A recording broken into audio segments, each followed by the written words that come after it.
আসসালামু আলাইকুম সবাইকে। আশা করছি তোমরা অনেক অনেক বেশি ভালো আছো। আজকে আমরা অর্থনীতি প্রথম পত্রের রাজশাহী বোর্ড 2023 সালের সৃজনশীল প্রশ্ন 3 এবং 4 এই দুটো প্রশ্ন সলভ করব। বাকি আমরা কিন্তু প্রতিটা বোর্ডের কোয়েশ্চেন সলভ করছি যাতে তোমাদের এই বিষয়টা সহজ হয়। 2024 সালের কোয়েশ্চেনগুলো আমরা সলভ করব, এখনও পরীক্ষা হয়নি, সামনে হবে, তো হওয়া মাত্রই সলভ করে দেবো ইনশাল্লাহ, টেনশন করতে হবে না। সো আশা করছি এগুলো তোমাদের খুবই কাজে আসবে। কোয়েশ্চেনগুলো সলভ করা মানে তুমি তো এতদিন আমাদের প্লেলিস্টের সকল ভিডিও মানে টপিক ভিত্তিক ভিডিওগুলো দেখেছো, এখন হচ্ছে সৃজনশীল প্রশ্নগুলো সলভ করা, তাহলে তোমার জন্য বিষয়টা আরও সহজ হবে। আচ্ছা, আমরা 3 নাম্বার কোয়েশ্চেনে যাই। 3 নাম্বার কোয়েশ্চেন, 3 নাম্বার কোয়েশ্চেনের মধ্যে যাব এবং এগুলো একটু দেখি। আমরা প্রথমে বলেছি এখানে দেখো অপেক্ষক কী, এগুলো কিন্তু তোমরা পারবা, তারপর একটু বলে দিই অপেক্ষক কী। অপেক্ষক হচ্ছে আমরা জানি হচ্ছে স্বাধীন চলক এবং অধীন চলকের উপর একজন আরেকজনের উপর নির্ভর করে। কীরকম, যে তোমার হচ্ছে অধীন চলক স্বাধীন চলকের উপর নির্ভর করে, তাহলে স্বাধীন চলক এবং অধীন চলকের উপরে যে নির্ভরশীলতার সম্পর্ক তার গাণিতিক প্রকাশকে অপেক্ষক বলা হয়। মানে স্বাধীন চলকের উপর অধীন চলকের যে নির্ভরশীলতার সম্পর্ক তার গাণিতিক প্রকাশকে বলা হয় কি, অপেক্ষক বা ফাংশন। চাহিদা রেখা কি সর্বদা ডান দিকে নিম্নগামী? চাহিদা রেখা সর্বদা ডান দিকে না, এটা ঊর্ধ্বগামীও হতে পারে। কখন হবে, যখন ব্যতিক্রম হয়। আমরা জানি হচ্ছে চাহিদা বাড়লে দাম বাড়লে চাহিদার পরিমাণটা কমে, আবার দাম কমলে চাহিদার পরিমাণটা বাড়ে। এখন এটা ভিন্নতাও ঘটবে। বিলাস জাতীয় দ্রব্যের বেলায় দাম যদি বাড়ে তখন চাহিদার পরিমাণ কমে না, অনেক সময় এটা বাড়েও। তার মানে এটা ভিন্ন, মানে চাহিদা বাড়লে দামও বাড়ে, তারপর চাহিদা কমে দামের পরিমাণও কমে, তখন এটা কিন্তু ঊর্ধ্বগামী হবে। তার মানে সবসময় যে নিম্নগামী হবে এমন না, ব্যতিক্রমের বেলায় ঊর্ধ্বগামী হবে। আচ্ছা, এটাকে চাহিদার ব্যতিক্রম বলবো আর কি। এরপর হচ্ছে উদ্দীপক হতে একটি যোগান রেখা অঙ্কন করো। যোগান রেখা অঙ্কন করতে বলেছে, এখানে একটা যোগানের সমীকরণ দেওয়া আছে, এখান থেকে আমাকে যোগান রেখা অঙ্কন করতে বলছে। তুমি প্রথমে এখানে প্রথম যেটা কাজ করবা, ঘ নাম্বার প্রশ্নে, ঘ নাম্বার প্রশ্ন আমি একটু তোমাদেরকে এখানে লিখে দিই। 1 নাম্বার, প্রথমে যোগান রেখা কাকে বলে ডেফিনেশন দিবা। এখানে প্রথম কাজ হচ্ছে মানে যোগান রেখা কাকে বলে ডেফিনেশন দিবা, এটা তোমরা নিজেরা পারবে, এটা আমার দেওয়ার দরকার নেই। এরপরে 2 নাম্বার কাজ দেওয়া আছে দিবা, ওই দেওয়া আছে দিয়ে মানগুলো লিখবে আর কি। দেওয়া আছে, আমি কিন্তু একেবারে বোর্ড স্ট্যান্ডার্ড যেভাবে অ্যান্সার করবো আর কি। দেওয়া আছে হচ্ছে তোমার, এগুলো একটু দ্রুত করতে পারলে আর ভালো হতো, মানে সময় সাপেক্ষ। কিউ -5 আর কত আছে এখানে, এটা এটা এটা এটা হবে না, এটা ভুল পড়ছে, প্লাস 5p। আমি এগুলো আসলে এই কোয়েশ্চেনগুলো স্লাইড তৈরি করার সময় আমি দেখি নাই, আমাদের যিনি ডিজাইনার উনি করে দিছে। এখন করার সময় যদি কোনো ভুল টুল থাকে তাহলে আমার কিছু করার থাকবে না আর কি। আচ্ছা, মানটা দেওয়া আছে। এখন যোগান রেখা অঙ্কন করতে বলছে আমাকে, কিন্তু আমি তো যোগান রেখা অঙ্কন করতে পারবো না। আমাকে রেখা অঙ্কন করতে গেলে দেখো, রেখা অঙ্কনের আগে আমাকে একটা সূচি তৈরি করতে হবে, কিন্তু প্রশ্নে আমার সূচি দেওয়া নেই। প্রশ্নে আমাকে দেওয়া আছে হচ্ছে একটা সমীকরণ দেওয়া আছে। কি দেওয়া আছে, সমীকরণ। তাহলে আমি সমীকরণ থেকে প্রথমে সূচি তৈরি করব, সূচি থেকে রেখা অঙ্কন করব। সো আমরা চলো শুরু করি। আমরা দিলাম হচ্ছে দড়ি। দড়ি দড়ি মানে কীরকম, এখানে আমরা পি এর মান ধরে কিউএস এর মানটা বের করব। দেখো এখানে পি এর মান আমরা প্রথমে দিলাম হচ্ছে, মানে পি মানে দাম আর কি। পি সমান, দেখো পি এর মান স্বাধীন চলকের মান, তুমি যদি এই মানটা যদি 1 ধরো তাহলে কিন্তু এটা 0 আসবে, তো 0 তো যোগান হতে পারে না, আমরা 1-এর চাইতে বেশি ধরবো। তার মানে এই মানটা এমন ধরতে হবে যাতে বিয়োগ করার ফলে ধনাত্মক মান আসে। তাহলে পি এর মান তুমি প্রথমে 1 ধরতে পারবে না, আমরা প্রথমে 2 ধরলাম। 1 ধরলে তো 0 আসবে, ওই জন্য 1 ধরা যাবে না, আমি 2 ধরলাম। 2 না ধরে তুমি চাইলে 5, 6, 7 ধরতে পারো, কোনো আপত্তি নেই। মানে একটা মাঝখানের ব্যবধানটা ঠিক রেখে তুমি যে কোনো কিছু ধরতে পারবা, 10, 20, 30, 5, 7, 9, মানে মাঝখানের ব্যবধানটা ঠিক রাখলে হচ্ছে। আমি 2 থেকে ধরলাম। পি সমান 2 হলে কিউএস সমান -5 প্লাস হচ্ছে 5p। এখন ক্যালকুলেশন করি, -5 প্লাস হচ্ছে 5 ইন্টু কত হবে, 5 ইন্টু 2, তাহলে বিয়োগ করলে কত হয়, তাহলে -5 প্লাস হচ্ছে 10 প্লাস কত হবে 10 সমান হচ্ছে কত, এটা হচ্ছে যে 5। আমি একটু নতুন পেজে চলে যাই, তাহলে তোমার জন্য সহজ হবে। আমার হাতে লেখা আকাশে উঠে যাচ্ছে। আচ্ছা, যাই হোক। আচ্ছা, এরপর আমি কিন্তু শর্টকাট মারবো। তাহলে পি এর মানটা যদি 3 হলে ডট ডট দিয়ে চলে গেলাম আর কি, এগুলো ডট ডট হবে। এখানে মানগুলো 5 প্লাস হচ্ছে 5 ইন্টু 3, তাহলে কত হয় 5, 3 5 15, 15 থেকে 5 চলে গেলে তখন হচ্ছে 10। শর্টকাটে মেরে দিব আর কি। এরপরে হচ্ছে 4 হলে, বেশি লাগবে না, 3টা ধরলে চলে, আমি ডিরেক্ট সরাসরি চলে যাই। এখানে হচ্ছে মাইনাস কত, -5 প্লাস হচ্ছে 5 ইন্টু 4, 20 থেকে 5 চলে গেলে তখন হচ্ছে 15 আর কি। মানে এগুলো তুমি পুরোটা লিখবা, আবার আমার মতো শর্টকাট বাড়িও না। আচ্ছা, আরেকটা নাও, আরেকটা যদি নিতে চাও আরেকটা নিতে পারো। 5 আমার মতো শর্টকাট মারি দিয়ে দয়া করে দিও না, আমি সরাসরি চলে যাচ্ছি। 5 আর 4 গুণ করলে 4 5, হ্যাঁ ভুল হচ্ছে মনে হয়। আচ্ছা 5 5 5 25, 25 থেকে 5 চলে গেলে 20, শেষ। এখন আমরা সূচিটা তৈরি করতে পারবো না একদম ইজিলি। দেখো সূচিটা আমরা তৈরি করে দিলাম, উপরে লিখে দিবা আর কি যোগান সূচি। একটাতে দেওয়া আছে তোমার হচ্ছে দাম, একটাতে দেওয়া আছে হচ্ছে যে কিউএস যোগানের পরিমাণ। এখানে তো টোটাল 4টা ঘর হবে, আর মাঝখানে একটা দিয়ে দিলাম। তাহলে একটাতে কত আছে, একটাতে হচ্ছে দাম ধরেছি 2 টাকা, 3 টাকা, 4 টাকা, এরপর হচ্ছে যে 5 টাকা। তাহলে মানটোলা কী হবে 5, এরপর হচ্ছে যে 10, এরপর হচ্ছে যে 15, এরপর হচ্ছে তোমার কি 20 20।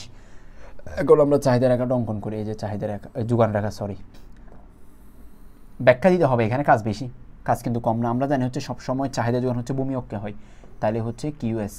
আর দাম কত ধরছি আমরা, টোটাল 3টা, এটা হচ্ছে যে 2, আচ্ছা অন্য কালার দিই, সব এক কালার দিলে লালে লাল দিবা ফাল, এরপরে 4, এরপরে হচ্ছে এটা কিন্তু মাঝখানে ব্যবধানটা ঠিক রেখে মানগুলো দৌড়বা আর কি। আর এরপর কত আছে 5 10 15, এটা হচ্ছে যে 5, এরপরে এটা হচ্ছে যে 10, এটা হচ্ছে তোমার 15, এটা হচ্ছে তোমার 20, এটা হচ্ছে তোমার কিসের, এই আমি ভুল করছি তো, সরি, এখানে লিখছি যোগান আর এখানে, আচ্ছা এখানে ঠিক করে দিই, এত কিছু লাগবে না আমার। এটা হচ্ছে যে 5 10 15 20, মানে মান ধরার সময় উপরে নিচে ভুল ধরছি, লিখছি ঠিক আছে কিন্তু লেখার সময় উপরে ভুল লিখছি, এটা দাম না। তো দাম হলে এটা হচ্ছে 2, এটা হচ্ছে 3, এটা হচ্ছে 4, এটা হচ্ছে 5। দাম যখন 2 টাকা তখন হচ্ছে যোগানের পরিমাণ হচ্ছে 5 একক, তাহলে একটা বিন্দু পাচ্ছি আমরা। দাম যখন বৃদ্ধি পেয়ে 3 টাকা হয় যোগানের পরিমাণ হচ্ছে 10 একক, তাহলে আরেকটা বিন্দু পাচ্ছি। দাম যখন বৃদ্ধি পেয়ে 4 টাকা হয় যোগানের পরিমাণ বৃদ্ধি পেয়ে হচ্ছে 15 একক, আরেকটা বিন্দু পাচ্ছি। দাম যখন বৃদ্ধি পেয়ে হচ্ছে 5 টাকা যোগানের পরিমাণ বৃদ্ধি পেয়ে হচ্ছে 20 একক, আরেকটা বিন্দু পাচ্ছি। আর সবগুলো বিন্দু যদি আমি একটু যোগ করে দিই, ফ্রি হ্যান্ড অঙ্কন করে দিতে হবে, এ বি সি ডি, এটা হচ্ছে কিউএস রেখা মানে যোগান রেখা। এবং এটার ব্যাখ্যা দিবা, উপরের চিত্রের ভূমি অক্ষে এটা, লম্ব অক্ষে এটা, এটা এত হলে এত এত এত, শেষ শেষ শেষ, ব্যাখ্যাটা নিতে পারবা আশা করি, ঝামেলা হবে না তোমাদের, বুঝতে পারা যাবে তো সবার। এই সবাই পারবা কি না আগে একটু বলো, তাহলে ওকে, তাহলে আমরা শেষ করি এটার কাজটা এভাবে করে চলে যাবো আর কি, শেষ। আচ্ছা এরপরে হচ্ছে বলা হয়েছে উদ্দীপকে নির্দেশিত উপযোগ কেন আসবে, এই কোথায় আছি আমরা, আকাশে না বাতাসে।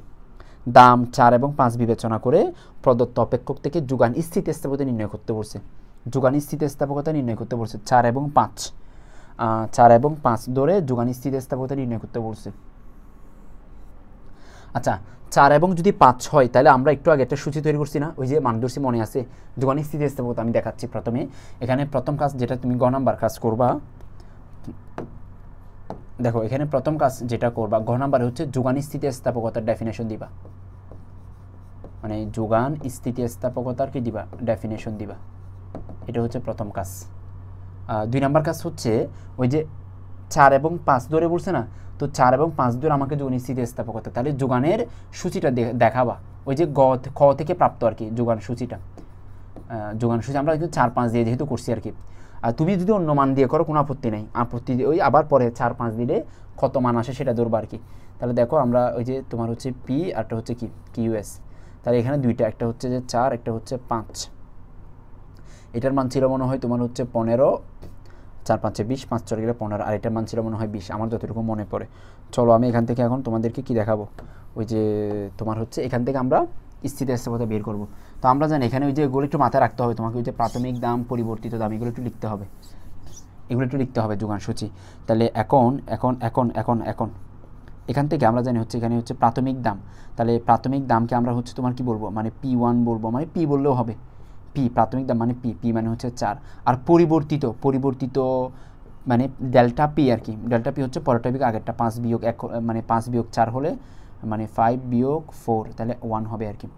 আর প্রাথমিক চাহিদা এটা হচ্ছে যে কিউএস প্রাথমিক যোগান হচ্ছে তোমার 15। আর পরিবর্তিত যোগান ডেল কিউএস তখন 20 থেকে 15 চলে যাবে, 20 থেকে 15 চলে যাবে, তখন আর কত থাকবে তোমার হচ্ছে 5 গেল। এখন আমরা কি জানি, আমরা জানি হচ্ছে যোগান স্থিতিস্থাপকতার মানটা জানি, আমরা জানি যোগান স্থিতিস্থাপকতা মানে লিখবা হচ্ছে কি, মানে শর্টকাটে, আমি একটু শর্টকাটে লিখবো, তোমরা একটু পুরোটা লিখবে আর কি। আমার যেহেতু কোশ্চেন অনেকগুলো আজকে সলভ করবো এই জন্য কিউএস সমান দিয়ে, মানে কিউএস না দিয়ে ইলাস্টিসিটি এস দাও না, আরও মজা হবে। স্থিতিস্থাপকতা, তাহলে ইএস দাও, মানে ইলাস্টিসিটি অফ সাপ্লাই আর কি। এরপরে সূত্রটা কি হবে আমরা জানি, যোগান আগে না, তাহলে যোগান ডেল কিউএস উপরে, এরপরে যোগান স্থিতিস্থাপকতা যে কথা, যোগানের দাম স্থিতিস্থাপকতা একই কথা, তাহলে দাম পরে, তাহলে ডেল পি নিচে, মানে সূত্রটা মনে রাখবে এইভাবে। আর এই পাশে হচ্ছে তাহলে ডেল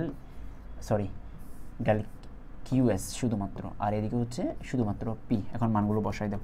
ডেল পি এর মান কত পাইছি 1, আবার হচ্ছে ডেল কিউএস এর মান কত, ডেল কিউএস এর মান হচ্ছে 5, কোনাকুনি গুণ করো, কিউএস এর মান হচ্ছে শুধু কিউএস 15, আবার পি এর মান হচ্ছে তোমার হচ্ছে 4, তাহলে নিচে হচ্ছে 15, উপরে হচ্ছে 20, আর ভাগ করলে কত আসে তুমি নিজে বলো না, ভাগ করলে আসবে মনে হয় 1.5, আমি জানি না কত আসে, দেখো মোবাইলে কাজ করে না, 1.55। শর্টকাটের ম্যাথগুলো শিখতে হবে, কীভাবে শর্টকাটে অঙ্ক করতে হয় আর কি। 1.33 আসছে, 1.33 শেষ। এইটাই হচ্ছে যোগান স্থিতিস্থাপকতা, মানে এককের চেয়ে বেশি আর কি। আশা করি সবাই পারবা এবং সবাই পারার কথাও ইনশাল্লাহ। এভাবে একটু সমাধান করলে প্রতিটা বিষয় তোমার জন্য একেবারে সহজ হবে, আশা করছি সবাই বুঝছো। পরে লিখে দিবা, সুতরাং যোগান স্থিতিস্থাপকতার মান কত, তোমার হচ্ছে 1.5। আশা করি এই কোয়েশ্চেনটা সবারই ক্লিয়ার। 3 নাম্বার কোয়েশ্চেন সবাই পারবা, কারো কোনো প্রবলেম হবে না, যেটা আমার মনে হয় আর কি। আচ্ছা, এরপর আমরা চলে গেলাম হচ্ছে কত নাম্বারে, 4 নাম্বার কোয়েশ্চেনে। আমরা কত নাম্বার সলভ করছি, 3 নাম্বার না, হ্যাঁ 3 নাম্বার, আর এটা হচ্ছে কত নাম্বার, 4 নাম্বার। 4 নাম্বার কোয়েশ্চেনটা সলভ করব, চলো 4 নাম্বার কোয়েশ্চেনটা আমরা একটু সলভ করে আসি। 4 নাম্বার, চাহিদা সংকুচন কি, চাহিদার সংকুচন কি, এটা তোমরা পারবা তো। চাহিদার সংকুচন মানে হচ্ছে দাম স্থির রেখে চাহিদার পরিমাণ হ্রাস পাওয়া, তার মানে হচ্ছে চাহিদার সংকুচন মানে হচ্ছে অন্যান্য অবস্থা অপরিবর্তিত থাকবে, অন্যান্য অবস্থা অপরিবর্তিত রেখে তোমার হচ্ছে কি দাম, মানে দামের পরিমাণ, দামের অন্যান্য অবস্থা পরিবর্তনের কারণে যদি আমরা বলি যে চাহিদার সংকুচন, একটা উদাহরণ দিলে তোমার জন্য সহজ হবে, নাহলে আবার কঠিন মনে হবে। সংকুচন আর প্রসারণের মধ্যে একটা পার্থক্য আছে, সংকুচন মানে কমে যাওয়া আর প্রসারণ মানে বেড়ে যাওয়া। এখন এখানে চাহিদার সংকুচন দেখো, যখন দেখবা কোনো একটা দ্রব্যের দাম স্থির, দামের পরিমাণ কি স্থির, তাহলে দাম স্থির থাকা অবস্থায় যদি ওই দ্রব্যের চাহিদা কমে যায়, ওই দ্রব্যের চাহিদাটা কি যায় মানে কমে যায়, তখন তাকে আমরা বলবো হচ্ছে চাহিদার কি মানে সংকুচন, চাহিদার কি সংকুচন। তাহলে দাম স্থির থেকে যদি চাহিদার পরিমাণটা কি যায় কমে যায়, তখন তাকে আমরা এক কথায় বলে দিব হচ্ছে চাহিদার সংকুচন, মানে চাহিদা হ্রাস পাওয়া বা কমে যাওয়া আর কি। আচ্ছা, 2 নম্বর, প্রান্তিক উপযোগ কখন শূন্য হয়, প্রান্তিক উপযোগ কখন শূন্য হয়। আমরা জানি প্রান্তিক উপযোগ মানে হচ্ছে তোমার MU, মার্জিনাল ইউটিলিটি, কখন শূন্য হয়, যখন মোট উপযোগ সর্বোচ্চ হবে, যখন মোট উপযোগ মানে টোটাল ইউটিলিটি কি হয় মানে সর্বোচ্চ হয়, এটা হচ্ছে যখন কি হয় মানে সর্বোচ্চ হয়। তাহলে এটা যদি সর্বোচ্চ হয় তখন হচ্ছে প্রান্তিক উপযোগ কী হবে মানে শূন্য হবে, প্রান্তিক উপযোগ কী হবে শূন্য হবে। আশা করি সবার কাছে বিষয়টা ক্লিয়ার, পারবা এটা ব্যাখ্যা করবো আর কি, মানে এখন ব্যাখ্যাটা আমি করতে গেলে ভিডিওটা অনেক বড় হবে, ব্যাখ্যাটা তুমি বুঝে নিও। উদ্দীপক হতে প্রান্তিক উপযোগ রেখা অঙ্কন করো, এখানে মোট উপযোগ দেওয়া আছে, প্রান্তিক উপযোগ কোনো মানেই দেওয়া নাই, কিন্তু প্রান্তিক উপযোগ অঙ্কন করতে বলছে, তাহলে অঙ্কন করতে গেলে আচ্ছা চলো আমি একটু মুছে দিই। 3 নাম্বার প্রশ্নটা, প্রান্তিক উপযোগ রেখা অঙ্কন করতে বলছে, তুমি এখানে প্রথম কাজ করবো হচ্ছে প্রান্তিক উপযোগ কাকে বলে ডেফিনেশন দিবা, প্রান্তিক উপযোগ কাকে বলে ডেফিনেশন দিবা। হ্যাঁ, 2 নম্বর হচ্ছে আমরা এখান থেকে প্রান্তিক উপযোগের সূচিটা বের করবো, এটা তোমাকে পরীক্ষার খাতায় সূচিটা অঙ্কন করতে হবে। এখানে লিখবো হচ্ছে প্রান্তিক উপযোগ মানে হচ্ছে MU, প্রান্তিক উপযোগ কি লিখবা MU, তাহলে মানগুলো দিয়ে দাও, মানগুলো দিয়ে দাও। দেওয়া আছে প্রথমে প্রান্তিক উপযোগ কেমনে পাবা আমি তোমাদেরকে বলি, সবসময় মনে রাখবা দ্রব্যের পরিমাণ যখন এক এক করে বৃদ্ধি পায় তখন প্রান্তিক উপযোগ প্রথমে যা প্রান্তিক উপযোগও তা, এরপরেরগুলো বের করা হচ্ছে পরেরটা থেকে আগেরটা। এটা হচ্ছে 6, মানে 16 থেকে 10 চলে গেলে 6, 20 থেকে 6 চলে গেলে এরপর হচ্ছে 4, তারপর 20 থেকে 20 চলে গেলে এরপর হচ্ছে কত 0, শেষ। এখন রেখা অঙ্কন করবা না, চলো রেখাটা অঙ্কন করে দিই, আমি রেখাটা মাঝখানে করে অঙ্কন করে দিই, দুইটার মাঝখানে বোঝার জন্য আর কি, এটা পারবা তো তোমরা, যেহেতু বেশি নিচে নেমে গেছে, মানে এখানে অঙ্কন করে দিলে কি হবে জানো, আর নতুন কোনো পেজে যেতে হচ্ছে না আর কি আমার। তাহলে 0 আর হচ্ছে বুগের একক হচ্ছে কত 4 পর্যন্ত, এটা হচ্ছে যে বুগের একক, বুগের একক আমরা এখানে কিউ দিয়ে প্রকাশ করব। তাহলে বুগের একক কত আছে, বুগের একক দেওয়া আছে যে তোমার হচ্ছে যে 1 এরপরে হচ্ছে যে 2, এরপরে হচ্ছে 3, এরপরে হচ্ছে 4, আর প্রান্তিক উপযোগ কত দেওয়া আছে? 0, 0 পরে দেওয়া আছে কত? 0 পরে দেওয়া আছে হচ্ছে যে 4, আর 4-এর পরে আছে কত? তোমার হচ্ছে যে 6। এখন এরপরে ব্যবধান, মানে এখানে ব্যবধান হচ্ছে 2 এর জন্য এতটুকু জায়গা, তাহলে 6 আর 10 ব্যবধান হচ্ছে 4, তাহলে জায়গাটা আরও বড় হবে, তাহলে এটা 10। মানে এটা একটু মাথায় রাখি, এটা অনেকে ভুল করে, এটা ভুল করলে শেষ, এটা ভুল করে টিচার নাম্বার কাটবে। আচ্ছা, বুকের একক যখন 1 তখন হচ্ছে কত? 4, 1 যখন তখন কত? এটা হচ্ছে যে না, যখন 1 তখন হচ্ছে 10 আনা, প্রান্তিক উপযোগ তখন 10, একটা বিন্দু পাচ্ছি। যখন বৃদ্ধি পেয়ে 2 হয় তখন হচ্ছে 6, তাহলে আরেকটা বিন্দু পাচ্ছি। যখন বৃদ্ধি পেয়ে 3 তখন হচ্ছে 4, এই যে 4-এর সাথে একটা সম্পর্ক। যখন 4 তখন হচ্ছে 0, এখানে একটা বিন্দু। তাহলে সবগুলো বিন্দু যোগ করে দাও, এখান থেকে ফ্রি হ্যান্ডে একদম সবগুলো বিন্দু যোগ করে দাও, এই শেষ, এতটুকু আসবে আর কি। তাহলে এটা হচ্ছে যে এমইউ রেখা। এটা কি রেখা? এমইউ রেখা। এটা এ, এটা বি, এটা সি, এটা হচ্ছে ডি। এখন এটার ব্যাখ্যা দিবা, এর কি দিবা? ব্যাখ্যা দিবা উপরের চিত্রে। ভূমি অক্ষে বুকের একক, লম্ব অক্ষে হচ্ছে প্রান্তিক উপযোগ। বুকের একক 1 হলে প্রান্তিক উপযোগ 10, যা বিন্দু সেট করে। এভাবে পুরোটা ব্যাখ্যা দিতে পারলেই তুমি 4-এ 4, 3-এ 3 পেয়ে যাবা, শেষ। এটা আশা করি পারবা। 4 নাম্বার কোয়েশ্চেন, উদ্দীপকের নির্দেশিত উপযোগ বিধিটি কোন কোন ক্ষেত্রে কার্যকর হয় না? ব্যাখ্যা করো। কোন কোন ক্ষেত্রে উপযোগ বিধিটি কার্যকর হয় না, ব্যাখ্যা করো। দেখো, আমরা দেখতে পাচ্ছি এখানে মানে বুকের একক ধীরে ধীরে কমতেছে, এই যে কমে যাচ্ছে। এই কমে গেলে আমরা জানি হচ্ছে, তাহলে বলবো হচ্ছে প্রথমে উদ্দীপকের নির্দেশিত উপযোগ বিধিটি হচ্ছে ক্রমহ্রাসমান প্রান্তিক উপযোগ বিধি, এবং ক্রমহ্রাসমান প্রান্তিক উপযোগ বিধি কোন কোন ক্ষেত্রে কার্যকর হয় না নিম্নে তা আলোচনা করা হলো। কীরকম আলোচনা করা হলো দেখো, একটু আমি তোমাদেরকে বলি কিভাবে আলোচনা করা হলো, যে কোন কোন ক্ষেত্রে কার্যকর হয় না। আমরা জানি যখন একজন ভোক্তা যখন একটা মাত্র দ্রব্য ভোগ করবে, সময় পরিবর্তন হবে না, ভোক্তার রুচির পরিবর্তন হবে না, অভ্যাসের পরিবর্তন হবে না, পছন্দের পরিবর্তন হবে না, তখন কিন্তু এই বিধিটা কার্যকর, ক্রমহ্রাসমান প্রান্তিক উপযোগ বিধিটা কার্যকর। কিন্তু যদি মানুষের রুচি পরিবর্তন হয়, আমরা তো জানি এটা কখনো সবসময় ক্রমহ্রাসমান হয় না, মানুষের যদি কি হয়, মানে রুচির পরিবর্তন হয়, মানুষের কি হয় তোমার হচ্ছে মানে কখন কখন কার্যকর হয় না আর কি। যেমন মানুষের যদি তোমার রুচির পরিবর্তন হয়, মানুষের রুচির পরিবর্তন হলে তখন হচ্ছে কি তোমার হচ্ছে আরও বেশি ভোগ করবে সে, আরও বেশি উপযোগ পাবে সে, তার মানে রুচির পরিবর্তন হলে। 2 নাম্বার হচ্ছে কি হলে অভ্যাসের পরিবর্তন হলে, অভ্যাসের পরিবর্তন হলে, তার যদি অভ্যাসের পরিবর্তন হয়। 3 নাম্বার হচ্ছে তার যদি হচ্ছে তোমার পছন্দের পরিবর্তন হয়, পছন্দের পরিবর্তন হলে। আর তার যদি 4 নাম্বার হচ্ছে তার যদি আয়ের পরিমাণ বাড়ে, তখন উপযোগের পরিমাণ বাড়বে, আয়ের পরিমাণ বাড়লে। এরপরে 5 নাম্বার হচ্ছে বিলাস জাতীয় দ্রব্যের ক্ষেত্রে, বিলাস জাতীয় দ্রব্যের ক্ষেত্রে এটা কি হবে না, কার্যকর হবে না, বিলাস জাতীয় দ্রব্যের ক্ষেত্রে। তারপর আরও কয়েকটা দিই না। তারপর হচ্ছে কি 6 নাম্বার হচ্ছে তোমার হচ্ছে অতি নিত্য প্রয়োজনীয় দ্রব্যের ক্ষেত্রে, অতি নিত্য প্রয়োজনীয় দ্রব্যের ক্ষেত্রে, নিত্য প্রয়োজনীয় দ্রব্যের ক্ষেত্রে এটা প্রয়োজন হয় না, মানে এটা আরও বাড়বে না আর কি, মানে এটা উল্টো আরও বাড়বে। আচ্ছা, 7 নাম্বার যদি বলা হয় সেটা হচ্ছে আমরা বলতে পারি হচ্ছে মৌসুমী দ্রব্যের ক্ষেত্রে। কোন দ্রব্য? মৌসুমী দ্রব্যের ক্ষেত্রে, মৌসুমী দ্রব্যের ক্ষেত্রে। এরপরে 8 নাম্বার দিতে চাইলে, কত নাম্বার? 7 নাম্বার না, 6 নাম্বার, এটা 7 নাম্বার। 8 নাম্বার দিতে চাইলে এটা হচ্ছে মানে শখের দ্রব্যের ক্ষেত্রে, শখের দ্রব্যের ক্ষেত্রে এটা হবে না, এগুলো ব্যাখ্যা দিবা আর কি, একটা করে লাইন। আবার 9 নাম্বার দিতে চাইলে তোমার হচ্ছে শখের দ্রব্য না, এরপর হচ্ছে দুর্লভ দ্রব্যের ক্ষেত্রে, দুর্লভ দ্রব্যের ক্ষেত্রে। তো মোটামুটি অনেকগুলো পয়েন্ট আমরা পেয়ে যাচ্ছি এখানে, অনেকগুলো পয়েন্ট আমরা একদম সহজে পেয়ে যাচ্ছি। দেখো, মানে এটা হচ্ছে ক্রমহ্রাসমান প্রান্তিক উপযোগ বিধি কি হয়, কার্যকর হয় না, মানে হচ্ছে মানে আমরা জানি ক্রমহ্রাসমান প্রান্তিক উপযোগ বিধি মানে যত অধিক ভোগ করবা ভোগের পরিমাণটা আস্তে আস্তে কমে যাবে, উপযোগের পরিমাণটা আস্তে আস্তে কমে যাবে, এগুলো বাড়বে।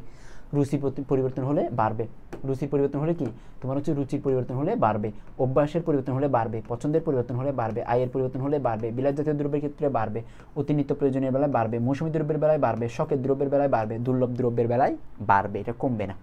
আশা করি বিষয়টা তোমরা সবাই বুঝতে পেরেছো। এখন এইটা পরীক্ষার খাতায় কী করবা, এটা এরকম করে লিখে দিলে হবে, একটু প্রত্যেকটা পয়েন্ট এই ছোট্ট করে একটা লাইনে ব্যাখ্যা করলে হবে।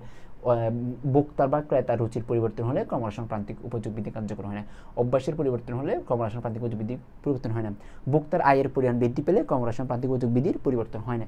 এভাবে তুমি একটা লাইন ব্যাখ্যা করে দিতে পারলে প্রতিটা, আশা করি তুমি ইনশাল্লাহ 4-এ 4 পাবা, এখানে নাম্বার কাটার কোনো সুযোগ নেই, ইনশাল্লাহ তুমি সর্বোচ্চটুকু করতে পারবা। সো আশা রাখবো তুমি আমাদের এই ক্লাসগুলো দেখলে এবং আমাদের যে প্লেলিস্ট আকারে তোমাদের যে আমরা সাজেশনমূলক যে ক্লাসগুলো দিচ্ছি, সলিউশনমূলক, এই ক্লাসগুলো দেখলে প্রতিটা বিষয় তোমার জন্য একেবারে সহজবোধ্য হবে। এর বাহিরে আমার আর মানে কিছু বলার থাকবে না। তুমি যদি একটু নিয়মিত নিজেকে নিয়ন্ত্রণ করো, অনেকে কী করে জানো, মানে ইউটিউবে যারা আমাদের ক্লাস দেখে আর কি, এরা মনে করো এই ক্লাস দেখতে আসে, কেন বললাম এই কথাটা, এটা মানে অনেক কিছু অ্যানালাইসিস করে কথাটা বলা। ওরা যখন ক্লাস দেখতে আসে অনেকেই দেখা যায় হচ্ছে মানে ইউটিউবে আসার পর বলে যে ও মা দেলোয়ার স্যার তো খুবই ভালো পড়ায়, খুবই অসাধারণ পড়ায়। হ্যাঁ, ভালো কথা, খুবই ভালো কথা, পারফেক্ট।